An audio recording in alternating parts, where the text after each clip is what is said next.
शेतकरी बांधवांनो, आज आपण आपल्या ऊसाची मोठी बांधणी करतोय आणि या टप्प्यात दिलेला खड्डूस हे आपल्या ऊसाचं टनेज ठरवत असतो. म्हणूनच आज मी तुम्हाला मोठ्या बांधणीचा माझं खत व्यवस्थापन सविस्तर सांगणार आहे आणि या खताचे आपल्या पिकावर काय फायदे होतात ते आपण आज जाणून घेणार आहे. मी कोणता खड्डूस घेतला आहे ते जाणून घेऊया. तर मी घेतोय 2 bag urea, DAP 2 bag, MOP 2 bag, humic acid 25 kilo, chelated मायक्रोन्यूट्रंट 25 kilo,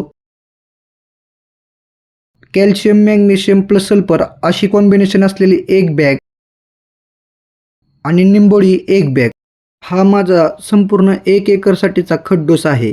आता या खड्डूसच्या आपल्या ऊस पिकावर काय फायदे होतात ते जाणून घेऊया. कांडी जाड आणि मजबूत होईल, मुळांची वाढ मजबूत होईल, हिरवळ टिकून राहील आणि पिवळेपणा कमी होईल, साखर साठवण क्षमता सुधारेल, वजन वाढून एकरी टनेज वाढेल आणि खतांचे शोषण चांगले होईल. तर असे जबरदस्त फायदे आपल्याला या खड्डूसचा वापर केल्यामुळे मिळणार आहेत.